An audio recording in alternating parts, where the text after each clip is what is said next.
आप लोगों ने जो हम लोगों को भोजन दान दिया है,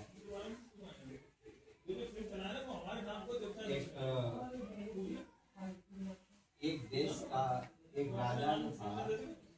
भोजन दान का महत्व क्या है?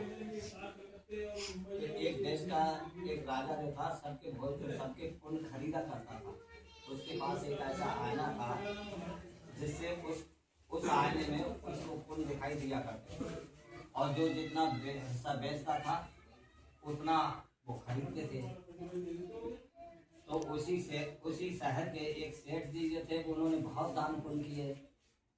जब बहुत दान पुण्य किए और समय का चक्र सबके पास आता है, क्योंकि भगवान बुद्ध ने ही बताया है कि जन्म ही दुख है, जन्म के साथ ही दुख आता है, चक्र चलता है दुख और सुख का। तो उन सेठ का भी यानी चक्र उल्टा चल गया, यानी दुख का समय आ गया, दाने दाने को मोहताज हो गए। तो सेठ और सेठानी ने सोचा कि चलो घर के भी थोड़ा सा पुण्य, जो हमने आपने बहुत खैरात किया है, दान किया है, तो चलो घर के भी थोड़ा सा पुण्य बेच लें। सेठ और सेठानी राजा के पास गए और राजा से कहा जाकर के कि राजा साहब, हम भी यानी दान को बेचना चाहते हैं। राजा जब आईना लाए उनके पास, तो उसमें कोई, उनको आईना दिखाया तो उसमें कोई पुण्य दिखाई नहीं दिया। राजा ने कहा कि सेठ जी, आपका तो इसमें कोई पुण्य है नहीं। तो अब जब नहीं था तो वो मायूस होकर के यानी चले गए।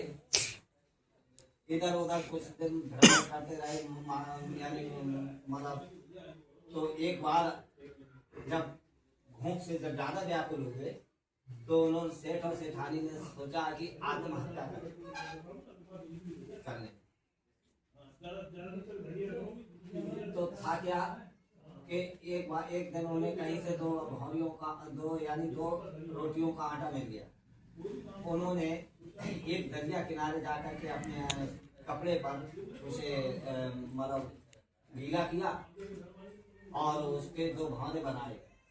गन्ने यानी जंगल से जो लकड़ी इकट्ठी करके दो भाने से बनाए। तब तक क्या देखते हैं कि एक भूख से हाँफती हुई यानी कुतिया भूख से हाँफती हुई और यानी पेट में गोल डालते हुए अब वो उनके पास आकर के बैठ गई। सेठ और सेठानी ने उसे जब आते देखा था, तो सेठ ने कहा कि देखो सेठानी, हमारी आपकी तरह से ये भी व्याकुल है भूख से, तो ऐसा करो, इस दो भानियां हैं, एक इसको दे दो और एक में से घर के आधी आधी खाए के पानी पी करके देख लो, यानी घर के गुजारा कर लीजिए। चलो हम घर के तो अंत कौन से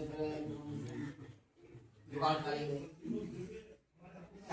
एक भौरिया उसको दे दी और एक आधी आधी खा करके अपना दोनों ने पानी पिया दरिया में और आगे बढ़ गए। एक दो दिन और जैसे तैसे कटो, मगर उनको कहीं सब यानी जब ज्यादा व्याकुल है तो आत्महत्या की जब देखते विचार किया, तो सेठानी बोली कि ऐसा करो, आत्महत्या तो करें, चलो ना एक बार और सेठ एक राजा से और एक बार फरियाद करेंगे, ताकि न जाने कौन को कुछ निकले आवे कोई।